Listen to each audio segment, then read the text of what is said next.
जब प्रतिद्वंदी लगाता है घात, तब आनंद देता है चारों खाने मात।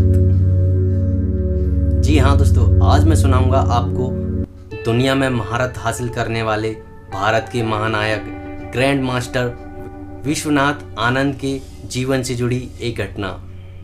विश्वनाथ आनंद को शतरंज का जादूगर भी कहा जाता है, और ऐसा जादूगर जिसका जादू भारत में क्या पूरी दुनिया में सालों साल चला और आज भी बरकरार है। ऐसे मोटिवेशनल वीडियोस के लिए हमारे चैनल को सब्सक्राइब जरूर कर लें और बेल आइकन को ऑन कर लें।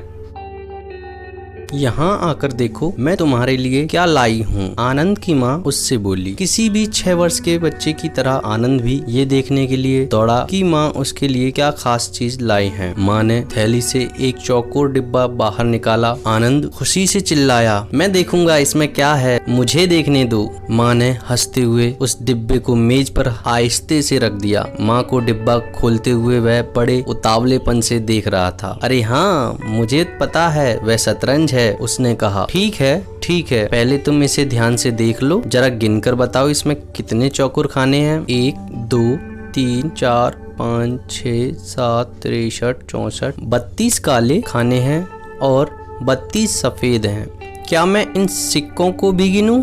नहीं बेटा, ये सिक्के नहीं हैं। माँ हंसने लगी। इन्हें गोटियां कहते हैं। देखो, ये 2 रंगों की होती हैं, एक सफेद और एक काली। माँ ने समझाया। आनंद अपनी माँ के साथ शतरंज का खेल खेला करता।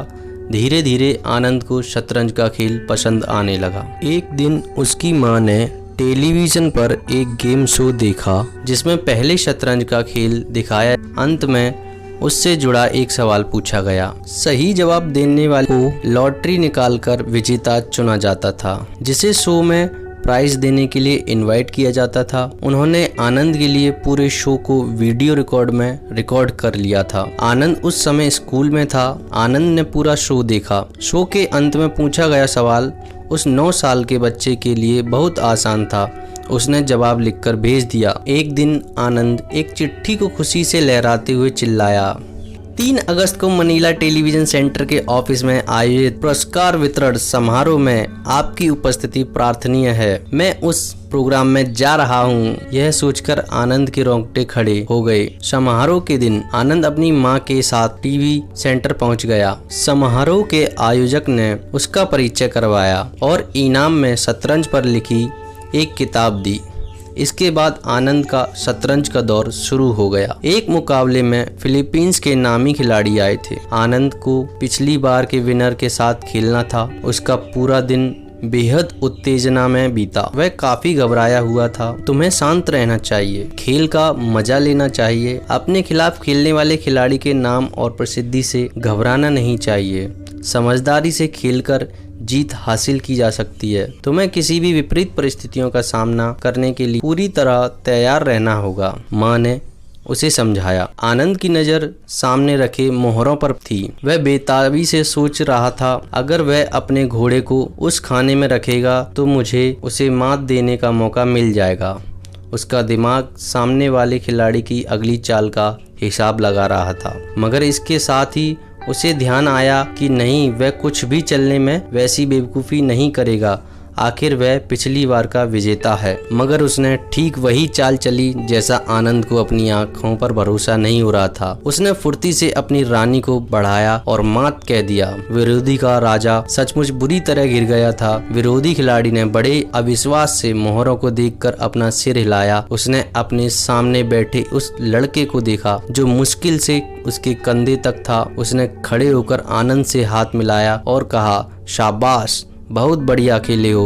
आनंद मुस्कुराया। उसकी माँ ने ठीक ही कहा था कि विजेता भी गलती कर सकते हैं। उस दिन उसे अपने और अपने खेल पर भरोसा हो गया। उसने पिछली बार के विजेता को हरा दिया था, वह भी रिकॉर्ड टाइम में। धीरे धीरे उसका खेल बेहतर होता गया। उसने थोड़े ही दिनों में स्कूल और स्थानीय स्तर के सभी मुकाबले जीते। वह रविवार के मुकाबलों में भाग लेने के लिए चेन्नई के ताल क्लब में जाता था। वहां जीतने वाले को कोई इनाम नहीं दिया जाता था और सभी मैच नॉकआउट यानी बारी बारी से सभी को हराने के आधार पर खेले जाते थे। आनंद सही मायने में सभी को हराकर बाहर कर देता था। वहां से उसका अगला कदम अंतर्राष्ट्रीय मुकाबलों में हिस्सेदारी का था, जहां उसने एक मापदंड बनाए और शतरंज के इतिहास में अपना नाम सुनहरे अक्षरों में दर्ज करा दिया। चेन्नई के जगमगाते हुए बालक का आगमन हो चुका था और फिर क्या, विश्वनाथ आनंद ने भारत का परचम पूरी दुनिया में लहरा दिया।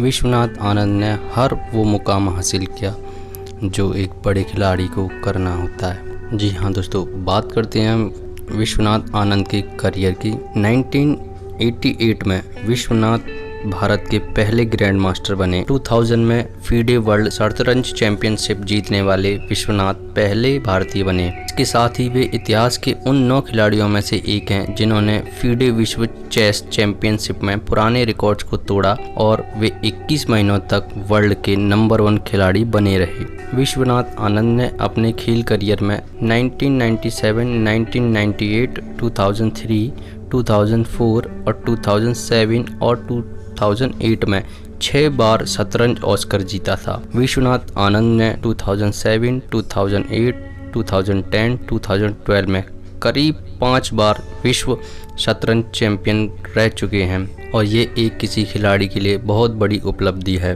विश्वनाथ आनंद ने जिस प्रकार के पुरस्कार और सम्मान भारत को दुनिया में परचम लहरा कर दिलवाए, उसी प्रकार भारत ने भी विश्वनाथ आनंद को कई सारे पुरस्कार और सम्मानों से सम्मानित किया। 1985 में विश्वनाथ आनंद को अर्जुन अवार्ड से सम्मानित किया गया। 1987 में विश्वनाथ को भारत के सर्वोच्च सम्मानों में से एक पद्मश्री से सम्मानित किया गया। 1987 में ही उन्हें राष्ट्रीय नागरिक पुरस्कार और सोवियत लैंड नेहरू पुरस्कार से भी नवाजा गया। 1991 और 1992 में विश्वनाथ आनंद को राजीव खेल रत्न पुरस्कार से सम्मानित किया गया। यह खेल क्षेत्र में मिलने वाले पुरस्कार में सबसे बड़ा पुरस्कार होता है और इसे पाने वाले पहले खिलाड़ी विश्वनाथ आनंद बने। 1998 में विश्वनाथ आनंद को स्पोर्ट्स स्टार मिलेनियम अवार्ड से नवाजा गया। 2000 में विश्वनाथ को अपनी अनूठी शतरंज खेल प्रतिभा के लिए पद्म विभूषण से भी नवाजा गया। 2007 में विश्वनाथ आनंद को भारत सरकार की तरफ से पद्म विभूषण पुरस्कार से भी सम्मानित किया जा चुका है। शतरंज के जादूगर माने जाने वाले विश्वनाथ आनंद कई खिलाड़ियों के आदर्श हैं। चेस के लाखों प्रशंसक उनके चेस खेलने की अद्भुत शैली के कायल हैं। और दोस्तों, आप भी अगर चेस खेलना पसंद करते हैं तो हमें कमेंट बॉक्स में कमेंट कर जरूर बताएं। और अगर आप चेस प्लेयर हैं और आपने कोई इवेंट खेला हुआ है तो हमें कमेंट बॉक्स में जरूर बताएं। और ये थे विश्वनाथ आनंद, जिन्होंने अपनी अद्भुत प्रतिभा के जरिए भारत का नाम पूरी दुनिया में ऊंचा किया और एक भारतीय होने का दबदबा पूरी दुनिया में कायम रखा। दोस्तों, अगर आपको वीडियो पसंद आया है तो लाइक जरूर करें और शेयर करना तो बिल्कुल ना भूलें। तो मिलते हैं फिर दोस्तों एक नई वीडियो में एक नई मोटिवेशन के साथ। देश से प्यार करिए, माता पिता से प्यार करिए। जय हिंद, वंदे मातरम।